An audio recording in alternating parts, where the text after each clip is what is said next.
United we're as strong as a mountain.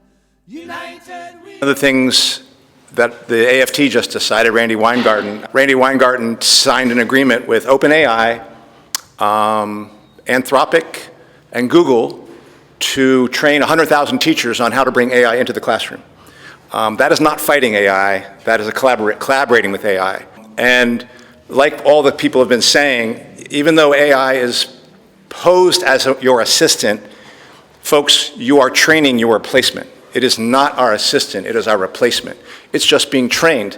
If it only knows 10% of your job, it's your assistant. But when it learns 70% of your job, it's going to be your replacement. And this is not just being felt by factory workers, this is going to be felt by people who are so-called mental labor as well, doctors, lawyers, teachers. We're all going to be replaced, and that's the job, and it's profits. The thing I also want to talk about is the other pernicious part of this that people often don't talk about with regards to AI development, and that's in data collection. So has anybody heard of a digital twin? Okay. This is an important term. I was at a conference, it was a Zoom conference of people who were having questions about the development of general artificial intelligence, and these are all tech people, kind of not the top capitalists, but kind of the low-level capitalists who are having startups like Scale Up and things like that. They're like, what are we doing here with AI?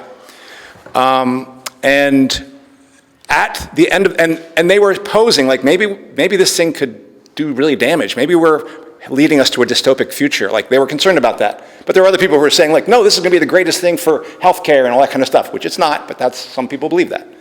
But the end of the presentation, we saw a digital twin of Reid Hoffman. Now, what is a digital twin? A digital twin is all the data that is collected about a person being assembled by an AI and a reconstruction of their personality and image and things like that. So what that meant is Reid Hoffman was there on a YouTube screen. It wasn't Reid Hoffman, it was a creation of Reid Hoffman speaking in French or German, but basically responding like Reid Hoffman based on all the writings, all the data that had been collected on him. Now here's the thing to know. Digital twins are not just being made of Reid Hoffman, they're being made of all of us. Through how we use our phone, how we use a computer, any keystroke you use, when you erase that keystroke, all of that information is being collected, and to date, it has not been able to be utilized and collected. Like Edward Snowden talked about, collected all, the NSA and things like that. They have not been able to collect all that data and use it. That is no longer the case. AI can now collect that data and learn from that data, which is what AI development is all about. Now that's going to be important because in addition to knowing that they're going to wipe out our jobs, they know there's going to be a response to this. But if you collect all the data on all the people and basically create digital twins of all of them, you can model, you can game how you can control people in response to whatever's happening. Basically, the AI will play a character of you, an avatar, and decide, here's what you need to see, here's what your feed needs to be in order to kind of shunt you in a general direction.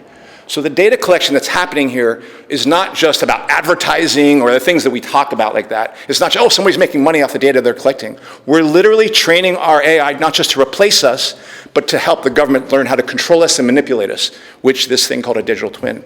So they're thinking on all ends of this stuff. They know they're bringing in a dangerous thing, and I completely agree with Guido that they're working with powers that could not just destroy the working class, which I don't think they mind that, but may destroy humanity.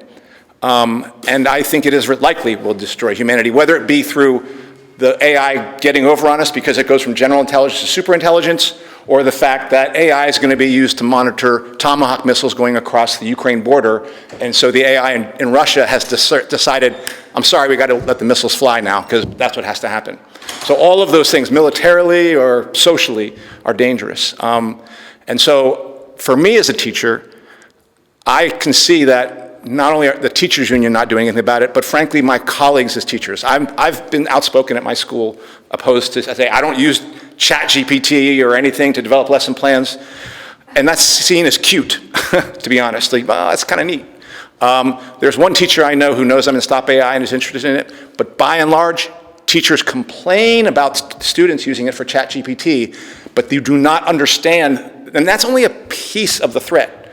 The massive threat is us using Google Classroom, us using all these scripted curriculums and things like that, and even us using all these platforms to develop lessons like this that AI can develop for us.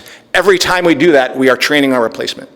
And so teachers think this, and it is true, teachers are having a tougher time in the classroom, so they're looking for any shortcut they can do. But this shortcut turns out to be a dead end into ending our jobs. So for me, I'm looking to find other teachers at my site, and I'm working at a Golden State Prep at Aspire. It's a middle school in Oakland. And that's where I think the fight is going to have to be waged at any workplace, which is basically, I'm going to refuse to use AI, I'm going to refuse to use this ed tech stuff, and I'm going to try to get other teachers to do the same. That's a long, well, if it's a long road, then I think we are cooked. But I do believe in the short term, those are the sorts of things that teachers are going to have to do. I feel very badly about it. Like I'm scared of it in a way that I didn't know to be scared of it before. Before, I just thought it was irritating that companies were getting over on us and like getting money off of our data. Now, I'm like scared that something much more pernicious is at play, and that in the same way that you talked about, like there's living labor of the human, and we produce dead labor in our tools and things like that, in a sense, our actual identities are being turned into a kind of object outside of ourselves to be used against ourselves. And that's, I think, extremely scary. But it's also, if I was at the top of society and I knew I was going to split if I was going to separate wealth in the way that I'm doing, I would do exactly the same thing they're doing. I mean, I would do it. And that's why I'm like, it makes sense. Because it supports the profit motive against the richer. And it assures control under conditions, under immense misery. It was not fun in 2010. It was not fun in 2020. The next one is going to be worse, right? The next business cycle. And they know that. And they know that they're putting forces in play which are going to make people really pissed. And they're going to use data and AI not just as a means of replacing us, but a mechanism of control and nudging. Like, do you want to go this way? Maybe you want to go that way. And that's where your feed will come in, and that's all going to be personalized in the same way that so that's how I see it working. On the ground, this is a problem because I want to speak to that part for those of us on the ground, in the working class, like, how is this coming? So the first problem is for workers who are totally overworked, being offered this assistant that can maybe cut a few hours off of your week of work. I'm asking those people, are you sure this is an assistant or this is a replacement? No. And so they haven't even gotten to that point. If they think it's an assistant and not a replacement, then there's no discussion about stopping it. Then we're done. Like, why discuss, right? But even once they agree it's a replacement, then we get to this debate. Is this a technology that can be used to actually help humanity if we have a revolution? Or is this a technology that must be eradicated? That it's actually a tool that is not neutral, like what people think of a hammer as neutral. This is not a neutral tool, but an actual tool that's like, to use religious terms, the devil's work, that is not going to be able to be utilized the way that Luddites saw the textile mills and things like that, the textiles that were coming in. And so once we get to the place of saying, okay, we recognize this as a threat, then I think the next debate, and we haven't gotten there yet, among teachers, our unions are supporting it, and teachers are supporting it. Overwhelmingly are supporting it, and that means they're going to be supporting the data collection operation that those 100,000, because that's what students using AI is, a data collection operation, to train AI and to make digital twins out of everyone, because they need to know who everyone is, because we're going to controlling everyone. So first we have to get to the point where people recognize it's an actual threat. The next debate I think we have to have is it a threat in which we can take this tool and use it for purposes of humanity, or is this something that's just going to have to be gotten rid of? I fall on that second side. I'm not saying I'm right, but that's where I'm at. But I think we can all fight it and figure it out along the way, but we're not even there, in my opinion. There's no getting around it. It's already been sold. There's no privacy. None of those laws stop any of this stuff from going. PERB, HIPAA, like HIPAA is going to doesn't affect your privacy. It's actually a control. HIPAA is actually saying we have the right to collect all that data. all right? So there is no privacy concerns with regards to it, or that are even explained. And in reality, like once we decided to go this way, that phone thing, once we decided to go there, we gave it all up. We have to understand that. Like we don't have any official privacy.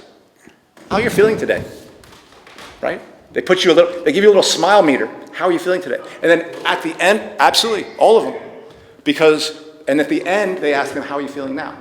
Because all of that is basically a precursor to wanting them to see how well where you came in your terms of your emotional state. That stuff's going to be partially checked with the facial recognition they do. They say they're feeling sad. We have the facial recognition stuff. We're going to link that to sadness. We're going to be able to then say that whenever we see this person looking that way, because now they have facial recognition, which is on video and things like that, we can predict how that person's feeling. They told us they were feeling this way. We took the snapshot of their picture. That's what they look like when they're feeling that way. And then secondly, once they do the various things, they're going to ask you that question again. Like they want to kind of check those sorts of things. So all of this is not, these computers and programs aren't doing this to do wellness checks. They're doing it to collect data so that they can control us. And that's what we have to understand. It's a military project. It has nothing to do with the well-being of our students or helping us teach. It is a military project. Ultimately really going to be used to make war. That's probably the biggest use of it, but under the same conditions, you all have to control the population when you do that. And it has, just leave aside any notion that these companies have anything to do with anything other than profits and control.